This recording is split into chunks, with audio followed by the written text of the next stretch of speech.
Halo teman-teman semua, berjumpa lagi dengan saya Stephen di channel Broview. Bagaimana kabar kalian semua? Semoga dalam keadaan sehat selalu.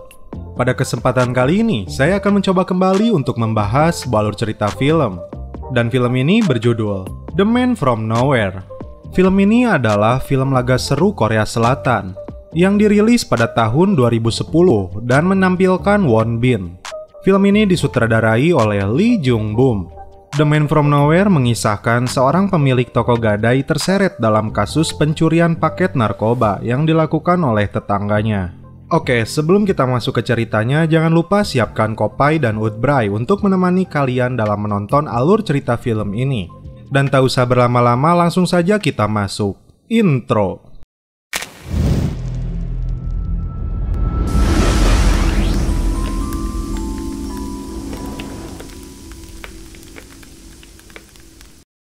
Film diawali dari diperlihatkannya sebuah kenikmatan di dalam kegelapan, yaitu Woodbray. Lalu, beberapa polisi di dalam mobil sedang bersiap melakukan operasi penyergapan. Tampak si gembul, kita sebut saja namanya Alex, yang menjadi sasaran masuk ke sebuah klub malam dengan membawa sebuah kantong. Polisi yang menjadi intel yang sudah berada di dalam, dia memberi informasi kepada polisi tadi tentang kedatangannya si Alex. Dan seorang penari erotis yang bahenol kita sebut saja namanya Mawar. Komandan mereka yang bernama Kapten Ujang menyuruh menangkap Alex dan membiarkan anak buahnya menangkap setelah memastikan transaksi itu terjadi. Terlihat juga si Mawar yang menjadi penari erotis masuk ke ruangan lokernya dan disusul oleh seorang pria yang melakukan transaksi dengan Alex. Ketika dia sedang berganti baju, Mawar bersembunyi kemudian menyetrumnya hingga membuat pria itu pingsan. Lalu melihat isi tas tersebut, Mawar menemukan satu bungkus narkoba, kemudian mencurinya. Di klub malam, intel polisi meminta keputusan Kapten Ujang apakah akan menangkapnya atau tidak. Di sini keputusan diambil dan penyergapan langsung dilakukan. Beberapa polisi tidak sanggup untuk melumpuhkan si Alex. Kapten Ujang yang datang lalu melempar botol ke kepalanya, dan dia pun akhirnya dapat dilumpuhkan. Di sini, para polisi tampak kecewa karena barang bukti narkobanya tidak mereka temukan. Mawar yang naik mobil bersama seorang pria tampak gembira setelah mendapatkan barang haram tersebut. Scene berpindah. Seorang pria pemeran utama film ini bernama Tae-sik. Karena dia terlalu banyak berpikir untuk memilih makanan, akhirnya membuat si ibu yang punya tokonya pun kuku lutus. Dia melihat bunga yang berwarna putih di toko tersebut. Namun, setelah melihatnya, muka kesedihan terpancar di wajahnya. Setibanya di rumah, Tae-sik memanggil anak kecil tetangganya untuk keluar. Dia bernama Somi.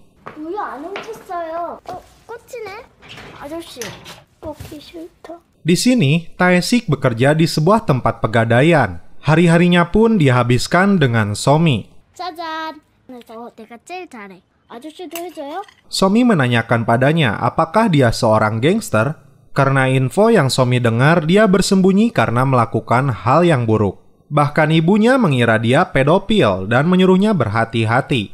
Tak lama setelah itu, kemudian ibunya datang. Dan ternyata ibunya itu adalah si Mawar, penari erotis yang mencuri narkoba dari mafia. Dia datang ke sini untuk mencari anaknya, Somi.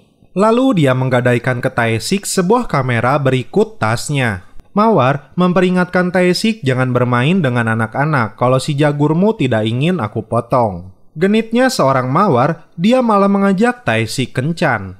Kemudian Tae-sik tampak marah ketika Somi mengambil bunga putih miliknya. Beralih ke kantor polisi, terlihat Alex kembali dibebaskan. Kapten Ujang pun memperingatkan akan menangkap bosnya. Kemudian, terlihat bos mafia menampar rekan bisnisnya yang telah menghilangkan heroin miliknya. Dia memberi waktu kepada orang itu selama 3 hari untuk menemukan heroin miliknya. Oke, kita sebut dia Ucup, dan tangan kanan di belakangnya yang dipanggil Vietcong sebagai Jamal. Kembali ke Mawar yang didatangi pria yang menyuruhnya mencuri heroin tersebut. Pria itu meminta Mawar memberikan heroinnya, namun karena hanya dijanjikan 20%, Mawar pun menolak memberikannya. Somi yang menyaksikan itu disuruh bermain di luar oleh ibunya. Kemudian, Mawar menyuntikkan heroin ke tubuhnya. Dan Somi meminta izin tidur di rumah Tae-sik. Di samping itu, Tae-sik yang terlihat pendiam dan kadang marah, tapi sepertinya dia menyayangi Somi. 쓰레기통이에요. 우리 이모가 그런 뻥 차서 발가락이 부러졌대요.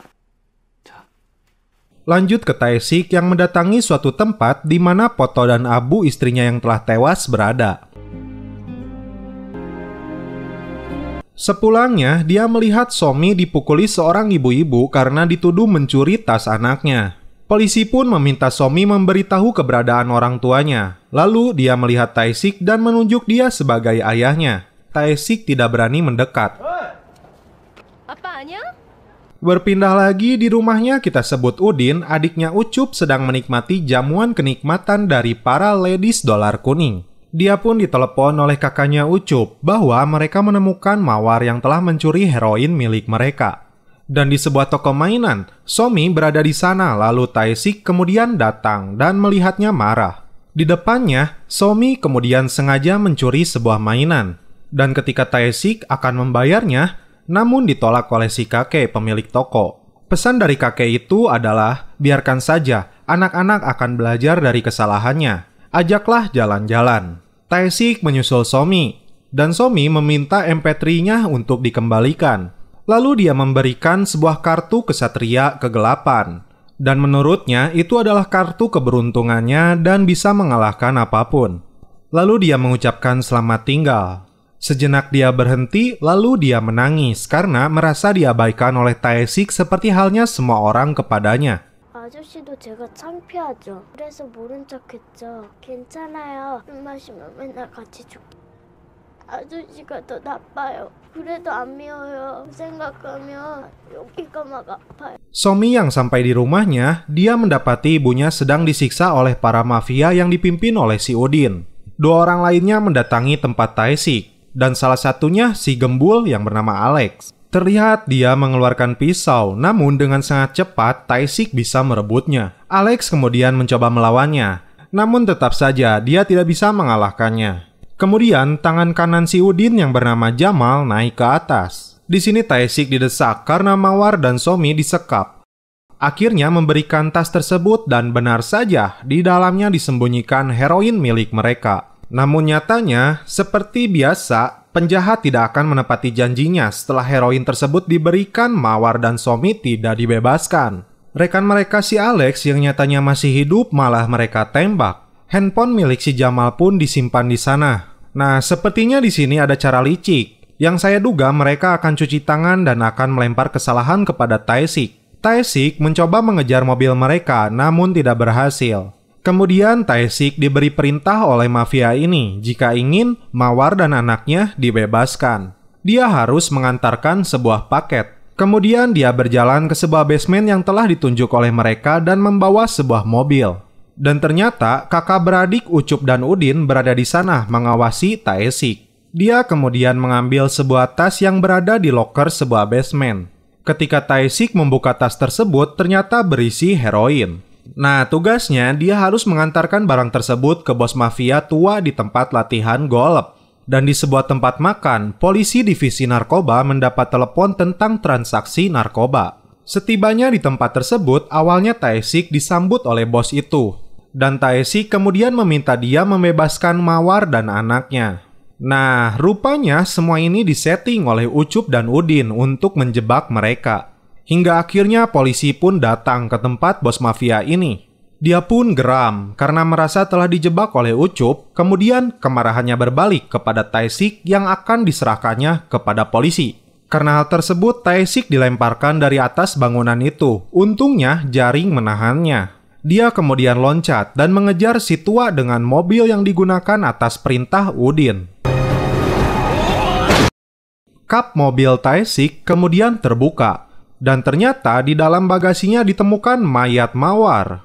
Di kantor polisi, puluhan gangster disuruh membuka bajunya. Dan di sini melakukan tes urin. Terlihat tubuh Tae-sik yang ada bekas sayatan. Dan terungkap seluruh organ dalam Mawar hilang. Seperti ginjal, liver, dan matanya. Identitas sebenarnya dari seorang Tae-sik tidak dapat ditemukan oleh polisi. Datanya terkunci. Dan siapa sebenarnya Tae-sik ini? Kita lanjut.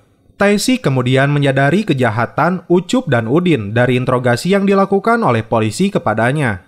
Sebuah kartu mainan yang diberikan Somi padanya menyadarkannya untuk menjadi kesatria kegelapan. Dia harus meloloskan diri dari kastil Baron dan berubah menjadi bayangan saat matahari terbit. Akhirnya polisi menemukan mayat Alex yang ditemukan di toko gadai milik Tae-sik. Di sebuah jalanan, Somi dibawa seorang nenek setelah sebelumnya seorang yang menjadi teman Mawar menyuruhnya untuk mencuri. Dia dibawa oleh para gangster. Somi kemudian disekap oleh nenek tersebut di sebuah ruangan dengan beberapa anak kecil lainnya. Kembali ke Tae-sik yang berhasil meloloskan diri dari kantor polisi karena melumpuhkan mereka dengan hitungan yang sangat cepat.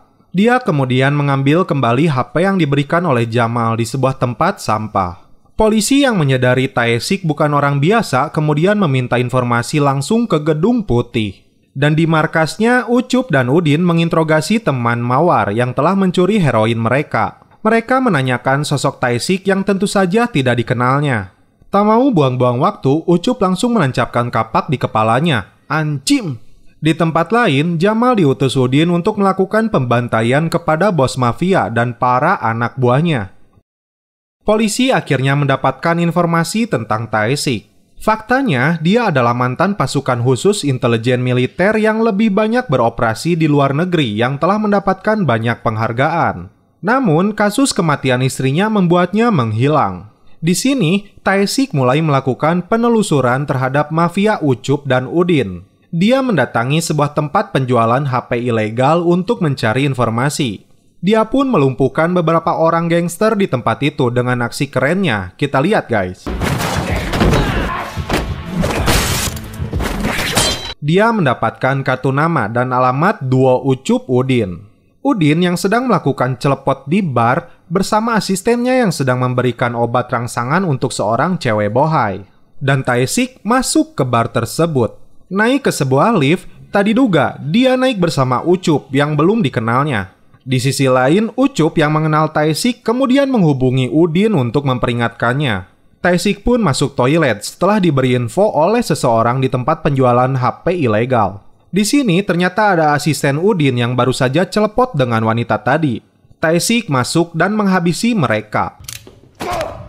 Kemudian meminta informasi tentang Somi. Jamal sang algojo mereka datang dan mencoba menghabisi Tae-sik. Kita lihat aksi mereka berdua, guys.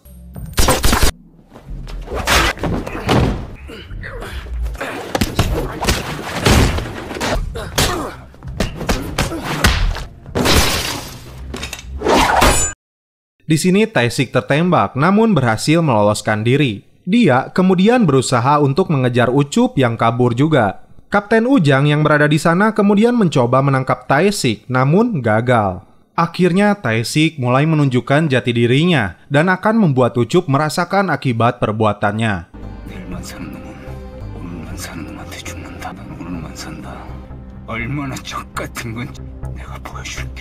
Tae-sik kemudian diselamatkan oleh rekannya ketika berada di pasukan khusus. Sebuah peluru dia keluarkan dari tubuh Tae-sik. Kemudian, Tae-sik mengenang istrinya yang waktu itu sedang hamil.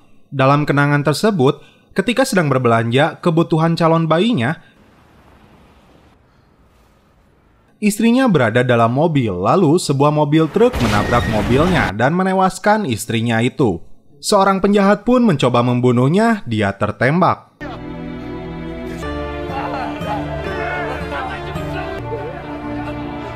Tae-sik yang memotong rambutnya kemudian bersiap untuk menyelamatkan Somi.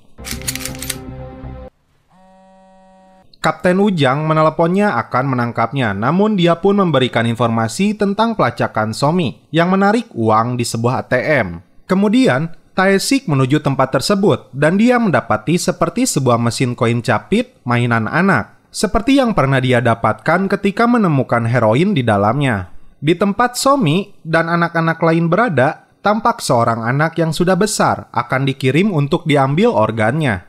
Jamal yang sempat menembak Tae-sik berada di sana. Dengan kepolosannya, Somi memberi Hansaplas kepada jidat si Jamal. Terungkap, anak-anak itu dijadikan kurir narkoboy dan mereka yang sudah cukup umur kemudian dibunuh untuk diambil organ dalam dan matanya. Tae-sik yang mengawasi seorang anak yang sedang melakukan pengiriman narkoba tersebut kemudian berhasil membawanya ke markas si Udin yang sedang melakukan pengemasan heroin di mana anak-anak tersebut menjadi pegawainya. Tae-sik bahkan menemukan bos mafia tua berada di lemari mayat dengan organnya yang telah hilang. Terlihat pula seorang mafia yang bertugas melakukan pengambilan organ mereka. Tae-sik kemudian menjalankan aksinya menghabisi mereka semua.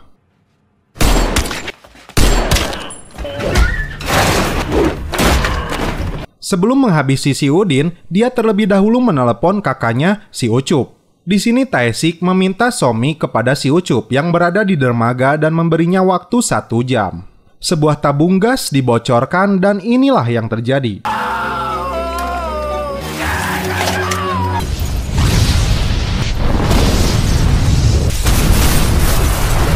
Gas itu meledakkan markas Udin berikut dirinya. Anak-anak tersebut berhasil diselamatkan. Di sebuah mobil ambulan, Somi yang sedang bersama Jamal dan mafia yang bertugas mengambil organnya, Somi dibuat pingsan dan akan dieksekusi. Kemudian polisi menggerebek rumah si nenek dan menemukan anak-anak di sana. Tae-sik kemudian menuju markas si Ucup. Dan setibanya di sana, Ucup melemparkan 2 bola mata kepadanya. Dia mengira itu milik Somi. Terlihat kesedihan dan kemarahan terpancar darinya. Kita lihat aksinya, guys. 금리빨 빼고 무료리 씹어먹어 줄게.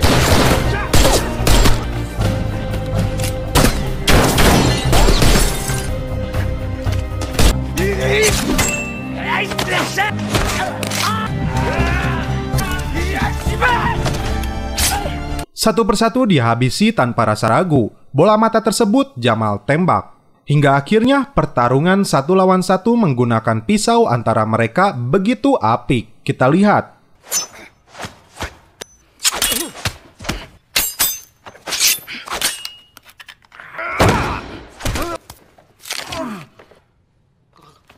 Ucup berusaha melarikan diri dengan mobilnya. Namun Tae-sik berhasil menembak ban mobilnya. Ucup sempat bertahan karena mobilnya anti peluru. Tak kehilangan akal, Tae-sik menembak kacanya di 1 titik beberapa kali hingga membuat lubang. Dan Ucup pun tewas dengan tembakan di kepalanya. Dia bersedih karena merasa tidak berhasil menyelamatkan Somi. Putus asa membuatnya berniat untuk bunuh diri. Namun tak disangka, Somi ada di sana. Dan dia terlihat baik-baik saja, bahkan matanya pun masih bisa melihat. 나 구하러 온 거 맞죠? 오지마, 피 묻어. 아저씨가 저 구하러 온 거 맞죠?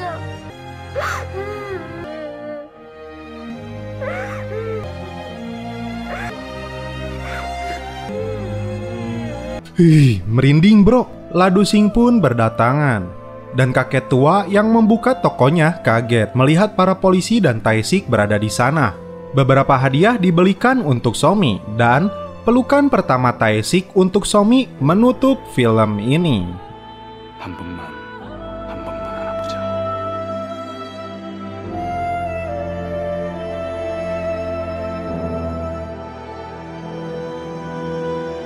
아저씨.